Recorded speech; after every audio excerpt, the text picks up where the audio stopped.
এটা গল্প হলেও পারত পাতা একটা আজটা ক্রিকেট হোক বা ফুটবল, বাংলাদেশ যে সব জায়গায় বাংলাদেশি, এইটার প্রমাণ তারা আজকে আরো একবার দিল। নয়তো এই ম্যাচ 98 মিনিটের মাথায় গোল দিয়ে সেইটা সেখানে সমতায় আনলো, সেই ম্যাচ তারা 2 মিনিট পরে, মানে গেম শেষ হয়ে যাওয়ার, ম্যাচ শেষ হয়ে যাওয়ার কয়েক সেকেন্ড আগে গোল খেয়ে এই ম্যাচ হাইরা যায়। বাংলাদেশের পক্ষে এটা একমাত্র সম্ভব।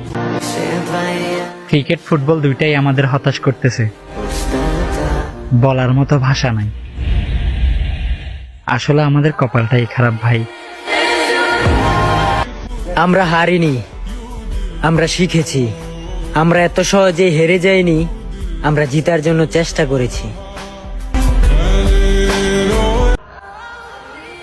বাংলাদেশের গোলকিপার জিকোর নিয়ে কথা বলতে, জিকো এয়ারপোর্ট দিয়া মধুর বোতল আনছে না, এই ঝামেলা করছে। আরে ফকিনির হতে তোরা তো দেশটা শেষ করে দিয়েছিস। ওরা যারা যা করতেছো দেশটার মধ্যে, চোখ কান শুনতেছি, দেখতেছি, এক্সেস হয়ে যেতেছি। যোগ্য ব্যক্তিকে যোগ্য জায়গায় দাও, একজন ভালো প্লেয়ারকে তার সম্মান দাও। মানুষের ভুল হতে পারে, একটা ভুলের জন্য মানুষের ক্যারিয়ার শেষ করা যায় না। এই ছেলেটাকে এমনি পালায় রাখছে। তার বয়স কি কমতাছে না বাড়তাছে? সেও তো আমাদের মতো স্বপ্ন নিয়ে বড় হইছে। সেও তো একটা স্বপ্ন দেখছে যে না, আমি ন্যাশনাল টিমের জন্য খেলবো। আমার সে আর কত, তার আর কত কষ্ট। যদি প্রশ্ন করা হয় বাংলাদেশের সেরা গোলকিপারকে, উত্তরটা কি আনিসুর রহমান জিকো? কেন নয়, তাকে যে বাংলার ফুটবলের বাজ পাখি বলা হয়েছে একটা সময়।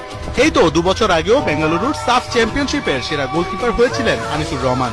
সেমিফাইনালে কুয়েতের বিপক্ষে দেখিয়েছিলেন নিজের ক্যারিশম্যাটিক পারফরমেন্স। জিকো গোলবারের নিচে থাকা মানেই ছিল এক ভরসা, আস্থা। কিন্তু সেই জিকো আজ কোথায়? জাতীয় দল তো পরের কথা, ক্লাবের রাডারেও নেই তিনি। শৃঙ্খলা ভঙ্গের অভিযোগে শাস্তির মুখে পড়ার পর থেকেই চলে গেছেন একরকম চোখের আড়ালেই। জিকো যখন বাংলার গোলপোস্ট সামলাতেন তখন ছিল না এত তারকা খেলোয়াড়। ডিফেন্সিভ মিডফিল্ডে হামজা ছিলেন না, যাকে ক্রস করে ফরওয়ার্ডরা অ্যাটাক করবে। কিন্তু ওই সময়টায় নিজের জাত চিনিয়েছিলেন তিনি। ভারত, সিঙ্গাপুর, লেবানন, কুয়েত কেউই পাত্তা পায়নি এই বাজ পাখির সামনে। একের পর এক save, clean sheet. 30 second half time শেষ হওয়ার 30 সেকেন্ড আগে যেমনি করে শেষ করে দিলা ব্রো, মানে আননেসেসারি ব্রো, মানে জাস্ট মানে পুরো বাংলাদেশের কি করলা ব্রো এটা, মানে জাস্ট এটা মেনে নেওয়া যাচ্ছে না ব্রো। এটা কোনোভাবে মেনে নিতে পারতেছি না, মানে এটা বাংলাদেশের কোনো ফুটবল ফ্যান কোনোভাবে মেনে নিবে না ব্রো। মানে তুমি এই টাইমে ভাই 30 সেকেন্ড আগে এই গোলটা, ও ফাহিম, মানে why always you guys do mistake? কেন ম্যান? আমি কখনোই এই দুঃখকে ভালোবাসিনি, তারপরেও সারা জীবন এই দুঃখই সঙ্গে দিল।